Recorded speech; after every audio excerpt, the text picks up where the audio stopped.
नमस्कार दोस्तों, आप सभी लोगों का लक्ष्मी सूत्रम मेस्ट्रो चैनल में बहुत बहुत स्वागत है। आज मैं बात करने वाला हूँ एक ऐसे सूत्र की जो कि मैंने मोर देन 100 चार्ट्स पे लगाकर देखा है और ये किसी बहुत ही ज्ञानी ज्योतिषी से मुझे मिला और मैंने समझा कि आप सभी लोगों के साथ इसे मैं शेयर करूं। जो लोग शौकिया एस्ट्रोलॉजी में बिलीव करते हैं या शौक है उन्हें, तो उनके लिए भी ये एक बहुत ही इंपॉर्टेंट सूत्र है। मगर जो लोग astrology as a profession use कर रहे हैं उनके लिए भी एक बहुत ही इंपॉर्टेंट सूत्र है। और मैं प्रॉमिस करता हूं ये सूत्र आपने पहले कभी भी नहीं सुना होगा। हमारे पास बहुत सारे नेटिव्स आते हैं और हम खुद भी अपने आप के बारे में भी सोचते हैं, तो हम देखते हैं कि हमारी लाइफ में एक ऐसा टाइम आता है कि हमारे बहुत रुके हुए काम बनना शुरू हो जाते हैं, अच्छे हमें अर्निंग होने लग जाती है या किसी भी तरीके से हमारा भाग्योदय होता है। या बहुत सारे नेगेटिव ऐसे आते हैं कि भाई मैं बहुत एफर्ट करता हूं मगर मेरा कभी भी लक साथ नहीं देता। तो हम कैसे पता करें कि कौन सा टाइम है जब आपका लक साथ देगा, कौन सा प्लैनेट है जो कि आपके लक को लेकर आएगा। तो ऑलवेज जैसा कि हमें मालूम है एस्ट्रोलॉजी के अंदर कोई भी काम किसी भी ग्रह की दशा और अंतरदशा के बगैर होता नहीं है। तो दशा और अंतरदशा होनी चाहिए उस ग्रह की। तो इन जनरल ज्यादातर एस्ट्रोलॉजर भाग्य की जैसे ही बात करते हैं तो वो 9th हाउस में कोई प्लैनेट प्लेस्ड है या 9th लॉर्ड के बारे में बात करने लग जाते हैं और उससे रिलेटेड रिजल्ट बताने लग जाते हैं। जबकि दोस्तों ऐसा बिल्कुल भी नहीं है। 9th लॉर्ड का भाग्य से कोई भी लेना देना नहीं है। भाग्य के लिए एक ऐसा बहुत ही छुपा हुआ एक सूत्र मैं आपको यहां पर बताने वाला हूं। एंड तक आप वीडियो को देखिए और इसको समझने की कोशिश करिए। अपनी नोटबुक और पेन निकाल लीजिए। तो मैं अभी शुरू करता हूं कैसे हम अपने भाग्यदाता प्लैनेट के बारे में जानेंगे, किस ग्रह से हमारा भाग्योदय होगा, कैसे पता करेंगे। तो इसके लिए हमें क्या करना है कि किसी भी चार्ट को जब हम देखेंगे तो उसमें जो भी साइन 12 हाउसेज हैं उन्हें आप मिटा दीजिए। यहां पर साइन से कोई भी लेना देना नहीं है। हमें किसी भी चार्ट को एज ए काल पुरुष कुंडली की तरह लेना है। तो जो लोग काल पुरुष कुंडली के बारे में नहीं जानते उन्हें मैं बताता हूं कि हम फर्स्ट हाउस में 1 साइन लेंगे, सेकंड हाउस में 2 साइन, 3 साइन, 4 साइन। हमें नेटिव की लग्न से कोई भी मतलब नहीं है। हमें उन हाउसेज में जो प्लैनेट प्लेस्ड है उससे ही मतलब है। तो फर्स्ट हाउस को हम 1 साइन लेंगे, सेकंड हाउस को 2 साइन, 3 साइन और इस तरीके से हम उसे रखेंगे। मतलब हम काल पुरुष कुंडली में कन्वर्ट कर लेंगे उस नेटिव के चार्ट को। और सबसे पहला सूत्र है हमें उसके भाग्य का या लकी प्लैनेट के बारे में पता करना है जो किसी भी नेटिव की किस्मत को बदलेगा। किस्मत लाइफ टाइम में एक ही बार बदलती है। हर एक की लाइफ में एक आध बार ही ऐसा टाइम आता है जब उसे लगता है कि हाँ मैं कम एफर्ट कर रहा हूं और मुझे बहुत ज्यादा मिल रहा है। तो दोस्तों देखिए, यदि फर्स्ट हाउस में सन हो, 4th हाउस में जुपिटर, 7th हाउस में सैटर्न एंड 10th हाउस में मार्स, इन चारों में से कोई भी प्लेनेट इन्हीं पोजीशनों पर है तो आपको मालूम है काल पुरुष के चार्ट के अंदर ये एक्सोल्टेड या उच्च के हो जाते हैं चारों ग्रह। यदि पहले हाउस में यदि सन है तो वो आपका उच्च का हो जाता है। 4th हाउस के अंदर यदि जुपिटर है तो वो उच्च का हो जाता है। 7th हाउस के अंदर सैटर्न है तो वो उच्च का हो जाता है। और 10th हाउस के अंदर मार्स है तो वो उच्च का हो जाता है। यदि किसी भी नेटिव के लाइक 10th हाउस में मार्स है तो हम कह देंगे उसके भाग्य का प्लैनेट मार्स होगा, मतलब उसकी किस्मत को बदलने वाला मार्स होगा। तो फर्स्ट सूत्र यह है, आपको उसके केंद्र में देखना है। यदि ये चारों में से कोई भी प्लैनेट इसी पोजीशन पर प्लेस्ड है तो हम कह देंगे वो उसके भाग्य को बदलेगा। उसकी दशा और अंतरदशा में नेटिव का भाग्य चमकने वाला है। एक से ज्यादा भी हो सकते हैं। यदि किसी के लाइक फर्स्ट हाउस में सन है और 7th में सैटर्न हो गया तब हम कैसे डिसाइड करेंगे उसके बारे में मैं इनकी प्रायोरिटी लिस्ट एंड में बताऊंगा। आप एंड तक वीडियो देखते जाइए। इन जनरल ऐसा होता नहीं है, मगर है कभी किसी चार्ट के अंदर तो उसको मैं एंड में बताऊंगा। अभी मैं ये मान के चल रहा हूं कि इन चारों में से कोई भी एक प्लैनेट यदि इनमें से किसी भी पोजीशन पे है तो वो आपका भाग्यकारी प्लैनेट होगा उस नेटिव का। अब दूसरा फॉर्मूला, यदि फर्स्ट फॉर्मूला अप्लाई नहीं हो रहा है तभी सेकंड फॉर्मूला लगाना है।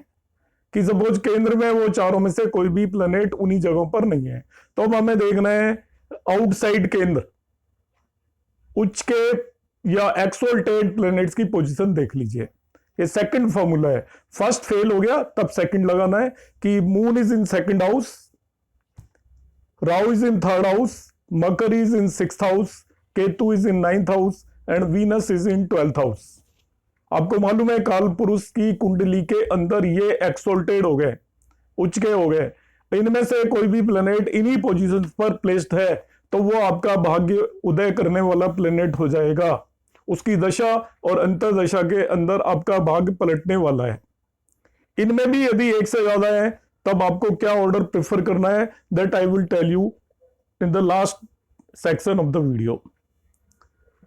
दोस्तों, यदि आप वैदिक ज्योतिष सीखना चाहते हैं और शेयर बाजार में आपका इंटरेस्ट है तो आप मेरे वीडियोस को देखते रहिए, और उसके लिए आपको मेरा चैनल सब्सक्राइब करना पड़ेगा। तो आपसे रिक्वेस्ट है कि आप मेरे चैनल को सब्सक्राइब करें और अपने फ्रेंड से भी इसको शेयर करें। नेक्स्ट मैं आता हूं, अब ये दोनों फेल हो गए आपके फर्स्ट टू। केंद्र के अंदर एक्सोल्टेड पोजीशन में कोई भी प्लैनेट नहीं है, ना ही आउटसाइड केंद्र है। अब थर्ड जो रूल देखना है हमें, तो काल पुरुष की कुंडली में आप प्लैनेट की ओनरशिप देखेंगे। काल पुरुष कुंडली में ओनरशिप देखेंगे तो काल पुरुष कुंडली में हमें मालूम है कि ओनरशिप मार्स की होती है, फर्स्ट एंड 8th हाउस की। तो यदि मार्स फर्स्ट या 8th हाउस में अवेलेबल है किसी के चार्ट में और फर्स्ट टू रूल नहीं लग रहे हैं तो वो आपका भाग्य का प्लेनेट हो जाएगा, लकी प्लेनेट हो जाएगा। इसी तरीके से आपको मालूम है कि Venus second and 7th house का लॉर्ड होता है, मरकरी 3rd एंड 6th का लॉर्ड होता है, मून 4th का लॉर्ड होता है, सन 5th का लॉर्ड होता है। इसी तरीके से जुपिटर 9th एंड 12th का लॉर्ड होता है, सैटर्न आपका 10th और 11th हाउस का लॉर्ड होता है। तो इनमें से किसी भी हाउस में इनमें से कोई भी प्लैनेट प्लेस्ड है तो वो आपका भाग्य का प्लैनेट होगा। उसकी दशा और अंतरदशा में आपका भाग्योदय होना निश्चित है। होगा ही तभी आपकी लाइफ के अंदर जो भी इवेंट होंगे, आप सभी लोग अपने चार्ट पर इसे लगाकर देखिए और आप ये 100% केसेस में एप्लीकेबल है। एक भी एक्सेप्शन आपको मिलेगा नहीं इसका। 100 से ज्यादा चार्ट्स पर मैंने देखा है और मुझे जहां से फॉर्मूला लगाया है उन्होंने अराउंड 5000 चार्ट्स पर यह फॉर्मूला लगाया है एंड विदाउट एनी फेल। अब नेक्स्ट हम देखते हैं, यह भी फॉर्मूला फेल हो गया। फेल कैसे होगा? इन रेस्पेक्टिव पोजीशंस पर ये प्लैनेट्स प्लेस्ड नहीं है। तब हम क्या करेंगे? तब हमें क्या करना है कि सबसे पहले देखना है 9th हाउस में कौन सा प्लैनेट है। ये सारे फॉर्मूले फेल हो गए तो 9th हाउस के प्लैनेट को अब देखना है। 9th हाउस के लॉर्ड को नहीं, वहां पर जो भी प्लैनेट प्लेस्ड है। 9th में भी नहीं है तो फिर 3rd हाउस को देखना है। 3rd में भी नहीं है तो 11th हाउस देखना है। वहां पर भी नहीं है तो 5th हाउस देखना है। वहां पर भी कोई प्लैनेट नहीं है तो 2nd हाउस देखना है। 2nd में भी नहीं है तो 6th देखना है। 6th में भी नहीं है तो 12th देखना है और सबसे लास्ट में आपको 8th हाउस देखना है। इनमें से किसी न किसी में कोई आपका फॉर्मूला 100% लग जाएगा। फर्स्ट 3 फॉर्मूलों में से ही कोई न कोई लग जाएगा। यदि कोई भी नहीं लग रहा है तो ये 4th वाला फॉर्मूला आपका जरूर लगेगा।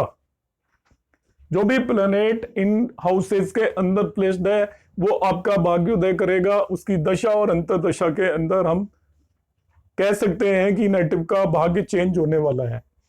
अब मैं जो बता रहा था शुरू से कि आपकी गिवन कंडीशन को यदि एक से ज्यादा प्लैनेट सेटिस्फाई कर रहे हैं, हाउ टू चेक इट? जैसे हमने देख लिया किसी भी नेटिव के फर्स्ट हाउस में सन बैठा हुआ है और 10 में मार्स बैठा हुआ है, ये पॉसिबल है। तब हम कैसे डिसाइड करेंगे कि उस नेटिव का कौन सा प्लैनेट उसका भाग्योदय करने वाला है?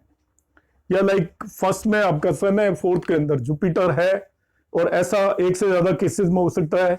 यहां पर यह भी हो सकता है कि आपका 2nd में मून है और 3rd के अंदर राहु है।